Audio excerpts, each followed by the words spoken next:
Четверговое утро в эфире главного национального канала. Программа «Новый день», 11 июля на календаре. И сегодня потрясающий праздник отмечают все сладкоежки мира. Известен он как Всемирный день шоколада. Такое событие обычно отмечают раскрытием очередной шоколадки, которая непременно поднимет вам настроение и настроит вас на позитивный лад. Без сомнения, открытие шоколада каким-то древним поваром в древности можно считать одним из самых лучших и вкусных изобретений человечества. Приятного аппетита, если вы в эту минуту завтракаете. Самое время ознакомить вас со свежим прогнозом погоды. Сегодня в центральных Улусах в 6 часов утра температура воздуха составила плюс 14, плюс 19 градусов. Днем ожидается до плюс 26-27. В Заречье 16-20, днем 21-25. В южных Улусах утром плюс 14, плюс 18, днем до плюс 23 градусов. В Вилюйских плюс 15, плюс 20, днем 29, плюс 30. В Нижнеленских утром плюс 18, днем до плюс 27, плюс 28 градусов. В западных Улусах утром плюс 12, плюс 18, днем плюс 28, плюс 29. В Колымо-Идигирских Улусах утром плюс 13, плюс 25, днем плюс 22, плюс 28 градусов. В Янских Улусах утром плюс 16, плюс 18, днем до плюс 24. В северо-западных утром плюс 13, плюс 15, днем плюс 14, местами 26 градусов. В 6 часов утра температура воздуха в городе Якутске составила плюс 26 градусов. Атмосферное давление 748 миллиметров ртутного столба. Ветер северо-западный 3,8 метров в секунду. Ночью ожидается кратковременный дождь, гроза, порывы при грозе плюс 13, при грозе 13-18 метров в секунду. Днем в городе Якутске ожидается плюс 27, плюс 29 градусов тепла. Ну а далее я передаю слово своим коллегам из информационной службы. Оставайтесь с нами, не переключайтесь.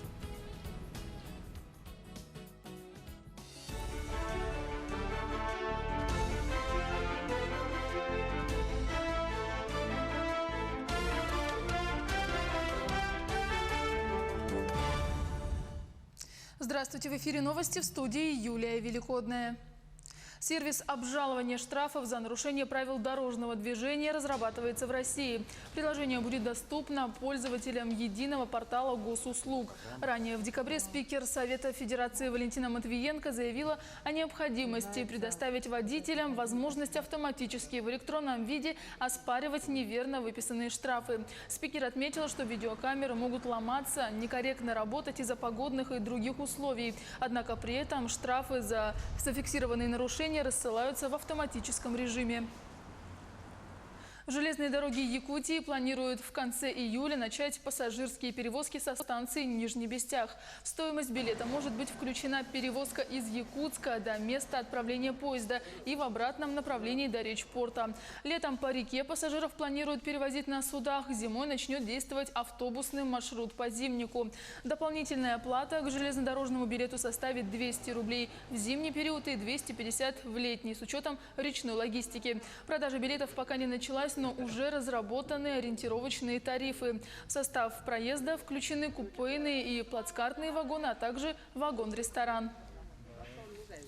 Водоканал сообщает об отключениях воды в Якутске сегодня, 11 июля. В связи с врезкой запорной арматуры будет произведена остановка подачи холодного водоснабжения. С 14 до 17 часов под ограничения попадут кварталы 9, 9А и 43. Гидромедцентр России предоставил предварительный прогноз погоды на август. Температура выше нормы ожидается на востоке Якутии в последний летний месяц. Дефицит осадков ожидается на севере республики, а избыток на юге Якутии. Первую пару долгожителей в истории Тампонского района, отпраздновавших 70-летие совместной жизни, поздравили в Хандыге. Супруги Иннокентий и Вера Свинобоевы вырастили и воспитали 15 детей. Сейчас они бабушка и дедушка 49 внуков, 39 правнуков и 2 праправнуков. Иннокентий Савич и Вера Константиновна своими подписями скрепили 70-летний супружеский союз в почетной книге юбиляров семейной жизни Тампонского района. В знак любви и согласия в день своего юбилея они обменялись обручальными кольцами. Иннокентий Савич подарил супруге букет роз. Сегодня у нас семья Свинобоевых самый счастливый днем считаем мы. Родители наши живы, родители совместно жили 70 год, это нам немало, не больше. Мы еще хотим для внуков, для правнуков, праправнуков и для детей, пускай они живут до 100 лет, еще больше. Не переключайтесь и будьте в курсе главных событий.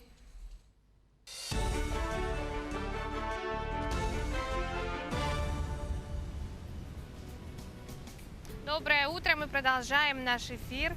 Хочу напомнить вам про наш WhatsApp номер, абонент МТС 8 914 279 2262, на который мы ждем ваши сообщения. Но несмотря на то, что на улице лето, очень важно заботиться о своем здоровье. Как это делаете вы, наши телезрители, давайте узнаем в следующем опросе. Пытаюсь пить 2 литра воды в день. Ну, это не всегда уходит. Спорт, ходьба точно от колледжа до дома, это да. Но вот физнагрузки не всегда. Надеюсь, когда-нибудь буду. Занимаюсь спортом, хожу в тренажерный зал. Каждый день вечером слежу за питанием, там по расписанию все, не курю. Пробежки утром. Главное не кушать 3 раза, много раз, да, а разделить на порции как минимум 5 раз в день. И, конечно же, добавлять овощи, злаки. И на ужин убрать такие быстрые углеводы, как мясо и всякое такое. Спорт, волейбол и баскетбол, футбол. Много надо пить воды. Спортом занимаюсь, бегаю, тренажерка, питание балансированное. Витамины надо на севере употреблять зимой. Больше ходить, закаляться. Сейчас у нас дети закаляются. Это хилые. Надо закаляться холодной водой по утрам. Вот я всегда делала в молодости. И это продлевает жизнь. Пью витамины, делаю зарядку, хожу в фитнес-клуб. Обязательно овощи и зелень. Обязательно. В последнее время стараюсь как-то воспринимать здоровое питание. Понемногу. Обязательно овощное. Что-нибудь из овощей. Наотрез, сейчас в моем возрасте больше от жирного. С поликлиники только что иду. После приема уколов. Стараемся, заботимся хорошо. Правильное питание на диете. Сладкое, мучного нету. Полностью ни хлеба, ничего. Вот так и придерживаемся. Только ходьба. Чем больше, тем лучше. Вот, видите, хожу. Мне хватает. Ну и поменьше кушать, наверное, надо. Витамины вредно принимать, все это должно быть в питании. О здоровье надо заботиться в вашем возрасте, а нам уже донашивать то, что есть. Мы продолжаем наш эфир. Обучение граждан предпенсионного возраста. Это специальная правительственная программа, которая потребовалась в связи с поэтапным повышением пенсионного возраста. Призвана она повысить конкурентоспособность на рынке труда немолодых сотрудников, обновив их знания и навыки с учетом потребностей работодателей. Что предлагает нам СВФУ, нам сегодня расскажет кандидат педагогических наук, заведующая кафедрой эксплуатации и обслуживания информационных систем колледжа инфраструктурных технологий СВФУ Галина Прудодяконова. Галина Юрьевна, доброе утро. Как нам известно, граждане могут выбирать обучение и переобучение. Что предлагает конкретно ГИД СВФУ, по каким специальностям можно обучиться гражданам предпенсионного возраста? Наш университет предлагает обучение по 9 компетенциям. Все эти компетенции IT-направления. В первую очередь это самая популярная компетенция веб-дизайн и разработка. Затем вернее, программные решения, IT-решения на платформе 1С. Так, дальше мобильные приложения, так, разработка компьютерных игр, 3D-моделирование, интернет вещей и так далее. Очень интересные компетенции. Так. Ну и если вот наш университет предлагает 9 компетенций, то по всей республике предлагается 29 компетенций. Отбор прошли по республике в целом 9 образовательных организаций. Так, и в целом они предлагают обучение по 29 компетенциям. Так, ну а наши конкретно компетенции, они очень интересные, котируются на мировом рынке труда. И особенно компетенция веб-дизайна и разработка, которая очень оказывается популярна среди наших людей предпенсионного возраста. Она вышла на мировой уровень, международного стандарта называется. Так, и поэтому вот все эти компетенции должны будут помогать людям предпенсионного возраста найти себя дальше на новом поприще труда, либо вот продолжить уже с другими обновленными, можно сказать, компетенциями. И ну, на мировом рынке труда они в любой стране, в принципе, могут работать с этими компетенциями. А как обстоят дела конкретно с работодателями? Сотрудничаете ли вы с какими-либо организациями? Мы, когда квалификационный отбор по России прошли, сразу вот в конце апреля, в начале мая письма отправили очень по многим предприятиям, и, к сожалению, ни одного ответа не поступило. Так, и ни одного предложения не поступило. Интересно. Что это значит, да? Ну, я предполагаю, что может быть это, ну, может быть равнодушие работодателей, либо можно сказать, что некоторые, может быть, хотят отделаться от людей, ну, пенсионного возраста, скажем так, да? Потому что люди предпенсионного возраста, это уже в скором будущем пенсионеры же, да? А так как у нас армия пенсионеров очень большая, так, ну вот предполагается таким образом, да. Но когда мы по социальным сетям вышли на население, да, буквально с завтрашнего утра, прямо с 7 утра пошли звонки. То есть народ сам оказывается очень заинтересован, да. И люди разных профессий к нам приходят, экономисты, банкиры, можно сказать, либо безработные даже идут, да. Но преподаватели идут, люди дошкольного, ну, работающие в дошкольном образовании и так далее. А вот на данный момент какое количество уже обучается и сколько вообще всего должно пройти учебу, да, по плану? Ну, мы в Москву заявку сделали 580 человек, но утвердили 216 человек. По всей России вот сокращение количества стало, да. И мы в данный момент обучили 51 человек. Так, демоэкзамены прошли по 3 компетенциям. Так, значит, 3 группы уже выпустились, 1 группа дополнительно вчера выпустилась. Так, демоэкзамены все сдают в конце обучения. Так, и сейчас обучение проходит 2 группы. Каждая группа наполнена это по 8-9 человек, иногда даже 10 человек. Таким образом. Так, и сейчас идет интенсивная запись до 15 числа. 15 июля мы в Москву должны дать контрольные цифры. Так? И мы сейчас вот приглашаем со всей республики всех желающих обучаться именно вот по этим компетенциям. Компетенции очень интересные и нужные, потому что это суперсовременные компетенции, можно сказать. Да? Конечно. И поэтому вот то, что вот развитие цифровой экономики в стране в целом и по республике Саха, я думаю, заинтересовало многих. И я думаю, вот это поколение людей предпенсионного возраста с новыми усилиями, вернее, вот с новыми знаниями, с новыми компетенциями, они выйдут на новые поприща. Галина Юрьевна, куда можно обратиться? Так, ну, можно обратиться по строителей 8. Это у нас колледж инфраструктурных технологий СУФУ. И буквально вот 10-й кабинет, либо 5-й кабинет, они могут спокойно подойти. Либо по телефону 8 914 26 46 978. Галина Юрьевна, огромное вам спасибо, что приняли участие в нашей программе. Желаю вам плодотворной работы, отличного дня сегодня, хорошего настроения. Ну а у нас небольшая рекламная пауза. Оставайтесь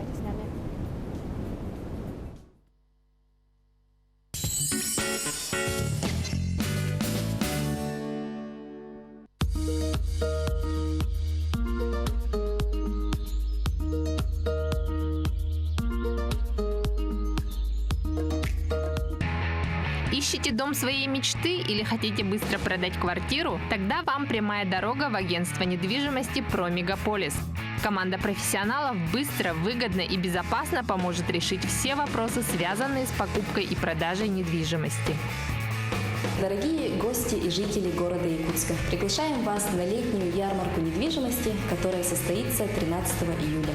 Мы работаем с ведущими банками и самыми надежными застройщиками. У вас есть возможность подать заявку на ипотеку и купить квартиру вашей мечты. Только для наших клиентов будет снижение процентных ставок по ипотеке. Всех вас ждем по адресу Орджоникидзе, 49. Мы работаем с 10 утра до 9 вечера.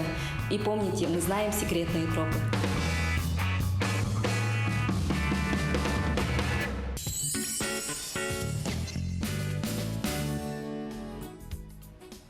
Доброе утро! Мы продолжаем наш эфир, и сейчас хотелось бы объявить об итогах нашей мини-викторины, которую мы объявили в аккаунте нашего инстаграма «Утро НВК Саха». Вопрос следующий был: в каких годах и где проходили игры народов Якутии? И первым правильно ответившим оказался Иванов Джулус. Мы вас поздравляем, вы заслуженно получаете чашку с символом Амгинских игр. Правильный ответ был следующим. В 96-м первые игры прошли в Усть-Алданском районе, в 2000-м в Кангаласском, в 2003-м в Тампонском, в 2006-м в Сунтарском, в 2010-м в Алекминском, в 2014-м в Намском и, соответственно, в этом году игры прошли в Амгинском Улусе. И, как вы знаете, наш телеканал транслировал открытие, закрытие, все главные матчи и соревновательные дни Амгинских игр. А также мы успели посетить несколько исторических мест. Сегодня мы вам расскажем о горе Короленко. Те сильные 3 года с 1881 по 84 в Амге хлеб насущный писатель добывал своими руками. Занимался хлебопашеством, косил сено, научился управлять лошадьми. Всякая работа у него спорилась, все делал чисто, аккуратно и даже изящно. Уставая от тяжелой физической работы, Короленко отдыхал на Ямалахском утесе, который теперь известен как гора Короленко. Мы находимся в 5 километрах от Амги на легендарной горе Короленко. Именно здесь известный писатель любил отдыхать и вдохновляться красивейшими просторами амгинской природы. Исключительно большую роль в жизни писателя сыграла его встреча с неизвестным якутом здесь, на Ямалахском утесе. Якут рассказывал легенду о происхождении своего родного второго чакырского наслега. Это была легенда о 2 братьях – добром и злом. После этой встречи Владимир Галактионович понял, что делом его жизни должна стать литература. Именно в Амге он окреп и сложился как писатель. Вот почему Амгу называют родиной писательской славы Короленко. Здесь он любил отдыхать. Приезжал с этого Самги и любил отдыхать. Скорее всего, он приезжал на лошади, сидел здесь, может быть, вспоминал свою родину, вспоминал своих близких, видел это. Какие-то у него мысли были философские. Конечно, вот смотря на всю эту красоту, действительно, тот, кто умеет что-то писать, у него, наверное, из-под его пера выходят такие вот очень красивые такие строки. Якутская ссылка дала Короленко богатый материал для творческой деятельности. Долгими зимними вечерами он писал свои первые рассказы, самым ярким из которых стал «Сон Макара». Короленко оставил о себе добрую память. Его именем в Амге названы школа, библиотека, музей и улица. Считали ли вы, сколько времени проводите с телефоном в руках? Почему бы не провести это время с пользой и совместить приятное с полезным, как это сделали студенты исторического факультета? Что из этого вышло, увидим в следующем сюжете. Прыжки по кочкам, оленьи гонки и многие другие традиционные игры юкагиров легли в основу нового приложения на базе Android, которое разработали студенты-историки. Приложение визуализирует народные юкагирские игры, которые на сегодня практически забыты. Это была идея, которая практически у нас появилась в ходе каких-то наших обсуждений, работы нашего кружка. Наши студенты, они очень креативные. И то, что мы сказали, что мы сегодня современный человек не может находиться без сотового телефона и так далее, мы решили, что самый хороший способ вообще приобщить к культуре народа – это уже какие-то новые проекты, которые вмещаются в эту маленькую сотовый телефончик. У нас группа работала по нескольким направлениям. Кто-то собирал материалы, кто-то их адаптировал, кто-то переводил на английский язык, кто-то на венский язык или на юкагирский язык. То есть это групповая такая работа. Игры представляют собой аркады. При нажатии на специальную кнопку можно прочитать небольшую историческую справку о каждой игре. Вся информация на 3 языках – русском, английском и юкагирском. Мне понравилась эта игра, потому что мне понравилось прыгать по кочкам. Потому что это очень интересно и познавательно. Не все игры, которые были собраны и исследованы, смогли мы приложение внести. Это народные игры, которые практически приобщают вообще ребят к выживанию в условиях, наверное, севера и Арктики. Эти забавы отражают кочевой быт и приобщают к культуре выживания в условиях Арктики. Разработчики планируют в будущем дорабатывать и совершенствовать свое детище, расширяя список игр и добавляя новые функции. Мария Павлова, Андрей Секретов. Новый день. Летний активный отдых может обернуться весьма неприятными последствиями. В следующем материале мы расскажем вам, как защититься от клещей. Клещевой вирусный энцефалит – очень серьезное вирусное заболевание, которое поражает центральную нервную систему. Инкубационный период длится 10-14 дней. Симптомы болезни – озноб, сильная головная боль, резкий подъем температуры, тошнота и беспокоят мышечные боли. Как защититься от клещей? Носите закрытую одежду. Следует заправлять свитер или рубашку в брюки, а брюки в носки. Манжетные рукава должны быть облегающими. На ногах должны быть резиновые сапоги или другая закрытая обувь. Также защитить себя от паразитов могут различные средства.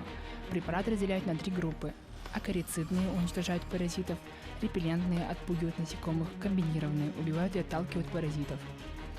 Очень важно знать, как оказать первую помощь пострадавшему от укуса клеща.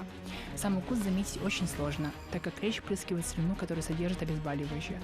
Как только вы заметили насекомого, нужно немедленно его достать, используя пинцет или специальные приспособления. Если рядом нет приборов, то можно использовать подручные предметы, например, нитку. В том случае, если вы неправильно извлекали насекомого, может оторваться голова и остаться внутри. Тогда нужно смочить кусочек ваты в спирте, протереть место укуса, затем взять иголку, обеззаразить ее и вытянуть головку насекомого как занозу. Вытянув паразита, нужно поместить его в герметичную емкость, например, пузырек от какого-нибудь лекарства или полиэтиленовый пакет. Нужно обязательно заполнить этикетку, написав на ней полное имя, номер телефона, дату, время и место обнаружения клеща. После этого следует немедленно обратиться в лабораторию, чтобы проверить насекомое на наличие инфекции. Приятного отдыха! Кинопремьеры июля придутся по вкусу поклонникам самых разных жанров. Давайте знакомиться с ними по порядку. Мирный провинциальный городок. Сонные тихие улицы. Нечто зловещее. Нечто ужасающее. Представляем вам киноновинки этой недели, которые можно посмотреть в кинотеатре «Лена». Новый фильм Джима Джармуша, премьера которого состоялась весной на Каннском кинофестивале, собрал целую коллекцию звезд независимого кино и любимых актеров самого автора. Адам Драйвер, Билл Мюррей, Хлоя Севини, Тильда Суинтон, Стив Бушеми, Селена Гомес, Игги Пол и Том Уэйтс впервые объединились в одном фильме, чтобы представить зрителю версию зомби-апокалипсиса от одного из самых необычных режиссеров США.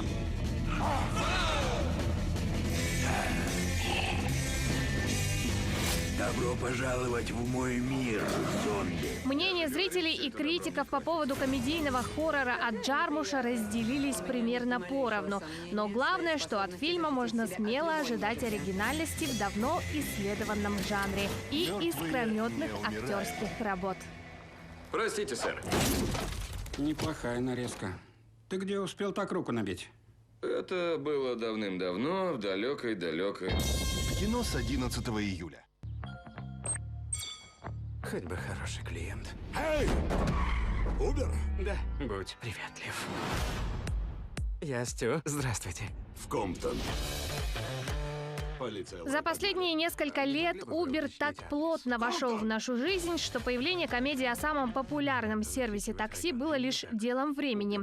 Подбирая очередного пассажира, добропорядочный водитель Стю не ожидает, что в его машину сядет коп в погоне за преступником. А он настоящий? Шли вон из машины!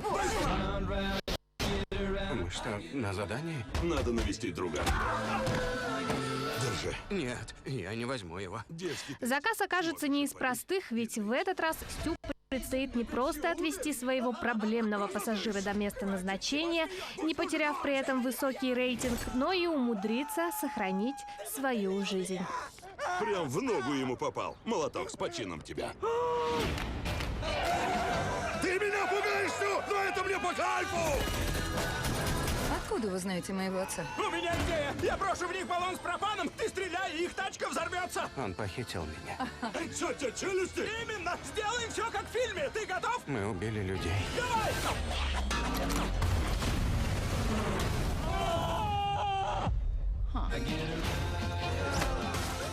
Желаем вам отличного настроения и приятного просмотра. Просто выруби его! Стю, стреляй!